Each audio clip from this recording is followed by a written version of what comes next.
কিন্তু যখন তুমি উত্তর দাওনি তখন আমার মনে হলো তুমি অজ্ঞান হয়ে গেছ। তাই আমি দরজা খুলতে চেষ্টা করছিলাম, কিন্তু লক ছিল। তাই আমি চিন্তিত হয়ে গিয়েছিলাম। তাই তুমি দরজা লক করে রেখো না প্লিজ। তার মিথ্যা চিন্তা আর দেখানোর চিন্তা দেখে আমি খুব রেগে গেলাম। তাই আমি বললাম, তুই আমার চিন্তা করার কোনো দরকার নেই। তারপর আমি আমার ঘর থেকে বেরিয়ে এলাম। আমি নিজেই নাশতা বানালাম এবং প্রতিবেশীর ঘরে চলে গেলাম। আমার প্রতিবেশীও আমার বয়সী এক মেয়ে ছিল। যখন আমার স্বামী বাইরে যেতেন সে আমার খুব দেখাশোনা করত। তার সঙ্গে আমার খুব ভালো বন্ধুত্ব ছিল। তার স্বামীও আমাকে ছোট বোনের মতো দেখ। সে বাজারে কিছু কিনতে গেলে সে আমাকে জিজ্ঞেস করত, দিদি তোমার কিছু লাগবে? আমি তাকে বলতাম, আমার লাগবে। সে প্রায়ই আমার জন্য জিনিস আনত। কিন্তু যখন থেকে অমন এসেছে আমি তাকে সব কিছু বলেছিলাম। তখন আমার প্রতিবেশী সন্ধ্যার সঙ্গে আমার একটাই কাজ ছিল, তা হলো আমার গর্ভপাত করানো, কারণ আমার স্বামী আগামী 3 মাস পরে আসবেন। এই অপরাধ দূর করা ছাড়া আমার কোনো উপায় ছিল না। কিন্তু সন্ধ্যাকে কি বলবো তা বুঝতে পারছিলাম না এবং জানতাম না সন্ধ্যা আমার ব্যাপারে কি ভাববে। কিন্তু আমাকে একজন মহিলার প্রয়োজন ছিল। এটাই সত্যি, আমাকে এই পদক্ষেপ নিতে হতো, কারণ যদি আমি মামিকে সব বলতাম তিনি তা সহ্য করতে পারতেন না, এবং যদি আমি আমার স্বামীকে সব বলতাম তিনি আমাকে স্ত্রী হিসেবে কখনো গ্রহণ করতেন না। আমার ঘর ভেঙে যেত। অবশেষে সাহস করে সন্ধ্যাকে বললাম যে আমার পেটে সন্তান আছে এবং আমাকে গর্ভপাত করাতে হবে। তারপর সে আমার সঙ্গে ডাক্তারের কাছে যেতে রাজি হল। আমরা এক নতুন মহিলা ডাক্তারের কাছে গেলাম এবং তাকে বললাম, আপনি যদি আমার এই কাজ করেন আমি আপনাকে ভালো টাকা দেব। মহিলা ডাক্তার রাজি হলেন। কিন্তু সেই রাতে আমার সঙ্গে এমন কিছু হলো যা আমার হৃদয় কাঁপিয়ে দিল। রাতে বাড়ি ফিরে আমি অমনকে বললাম, এখন আমি তোমাকে আমার ঘরে রাখতে পারবো না, তাই তোমাকে আগামী 5 দিনের মধ্যে কোথাও থাকার ব্যবস্থা করতে হবে। আমার কথা শুনে সে অবাক হয়ে গেল এবং বলল, দিদি তুমি কি বলছো? আমি তোমাকে কেন ছেড়ে যাব? তারপর সে বলতে লাগল, দিদি আমি যেখানে থাকি সেখানে থাকব, কিন্তু তুমি একা কিভাবে থাকবে?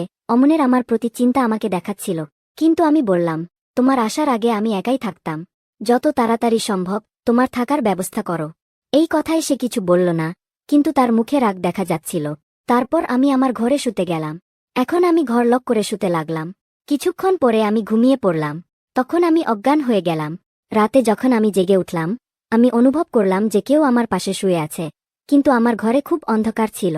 এত অন্ধকার যে আমি তাকে দেখতে পাচ্ছিলাম না। আমি খুব ভয় পেয়ে গিয়েছিলাম এবং হঠাৎ করেই কিছু ভাবতে পারছিলাম না। তাই আমি জোরে চিৎকার করতে লাগলাম। কিন্তু পর মুহূর্তে আমার পাশে শুয়ে থাকা ব্যক্তি উঠে বসে গেল। আমি বিছানা থেকে উঠতে যাচ্ছিলাম, তখন সে আমার মুখে হাত রাখ। আমি নিজেকে বাঁচানোর চেষ্টা করছিলাম। তখন সেই ব্যক্তি হঠাৎ করে টর্চের লাইট জ্বালাল। তখন আমি তার মুখ দেখলাম। মুখ দেখে আমি খুব ধাক্কা খেলাম, কারণ আমার সামনে আমার স্বামী ছিলেন।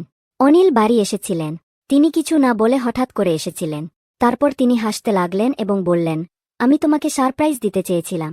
যখন আমি বাড়ি পৌঁছলাম অমন দরজা খুলেছিল। তাকে জানতাম আমি আসছি, কিন্তু যখন আমি ঘরে এলাম ঘর বন্ধ ছিল। তাই আমাকে জানালা দিয়ে ভেতরে আসতে হলো। তুমি পাগল, এখানে কোনো অজানা ব্যক্তি ছিল না যে তুমি দরজা লক করে শুয়ে পড়লে। আমি অনিলকে কিভাবে উত্তর দেব? সেই মুহূর্তে আমি খুব আবেগপ্রবণ হয়ে গেলাম এবং অনিলকে জড়িয়ে ধরে জোরে জোরে কাঁদতে লাগলাম। তিনি মনে করলেন তার দূরে থাকার কারণে আমি কাঁদছি, কিন্তু কাঁদার আসল কারণ কিছু অন্য ছিল। আমাকে কি হয়েছে তা কেবল আমি জানতাম। তারপর তিনি আমাকে সান্ত্বনা দিতে লাগলেন। সকালে যখন আমি উঠলাম অনিল তখনও ঘুমাচ্ছিলেন। আমি খুব বিচলিত হয়ে পড়েছিলাম। আজ আমাকে গর্ভপাত করাতে ডাক্তারের কাছে যেতে হবে, কিন্তু অনিলের উপস্থিতিতে তা সম্ভব ছিল না। এখন আমি চিন্তিত ছিলাম যে আমি কিভাবে অনিলকে কোনো অজুহাত দেখিয়ে বলব। আমি কিভাবে মিথ্যা বলব।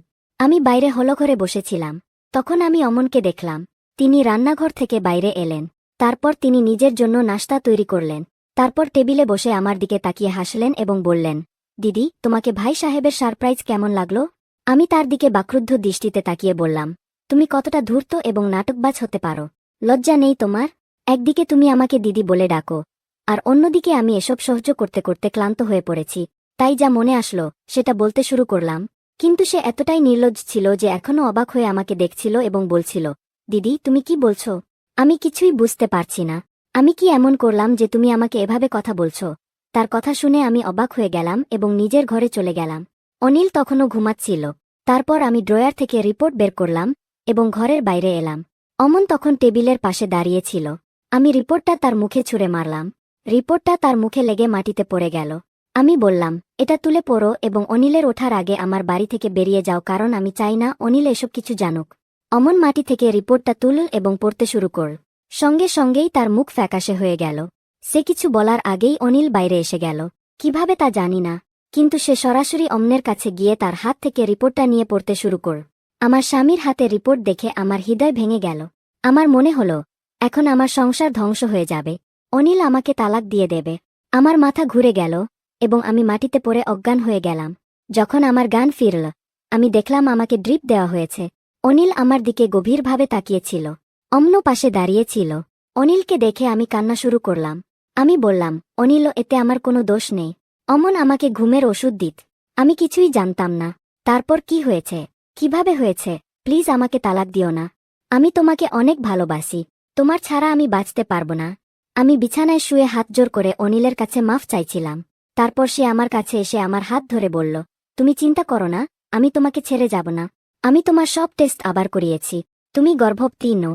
হয়তো তোমার রিপোর্ট অন্য কারো রিপোর্টের সঙ্গে বদলে গিয়েছিল। তুমি দোষী নও এবং অমনও কিছু করেনি। তার চরিত্র নিয়ে সন্দেহ করো না। শুধু রিপোর্ট ভুলে বদলে গিয়েছিল। তখন আমি অমনের দিকে তাকালাম। সে কাঁদছিল। কিছু না বলেই সে অশ্রু ঝরাচ্ছিল। আমাকে দেখে সে আমার কাছে এসে বলল, দিদি, তুমি কিভাবে ভাবতে পারলে যে আমি তোমার সঙ্গে এমন কিছু করতে পারি? আমি কখনো মা আর তোমার মধ্যে কোনো পার্থক্য দেখিনি। আমি অন্য কোনো মেয়ের দিকে তাকিয়েও দেখিনি। তুমি আমার কাছে মায়ের জায়গায়। তারপর আমি অমনকে বললাম, আমি তোমাকে নেশায় সিগারেট খেতে দেখেছি। সে বলল, আমি কখনো নেশায় সিগারেট খাই না। হ্যাঁ, মাঝে মাঝে আমি আমার ঘর বন্ধ করে বিড়ি খাই। আমি আমার শৈশব তোমার কোলে কাটিয়েছি। তাই আমি তোমাকে মায়ের মতোই যত্ন নিতাম। খাবার দাবার আর ওষুধের খেয়াল রাখতাম। কিন্তু আজ তোমার কষ্টের কারণ আমি। যদি আমি জানতাম, আমি এখানে কখনোই আসতাম না। সে কাঁদতে কাঁদতে বলছিল, ভুল রিপোর্ট আমাকে অপরাধী বানিয়ে দিয়েছে। আমি তার সম্পর্কে ভুল ভাবছিলাম। কিন্তু একবারও ভাবিনি যে রিপোর্টও ভুল হতে পারে। এই বিষয়টা আমার মনে আসেনি। এখন আমি ভাবছি, যদি আমি আমার রিপোর্ট আবার পরীক্ষা করাতাম, তাহলে এসব কিছুই হতো না।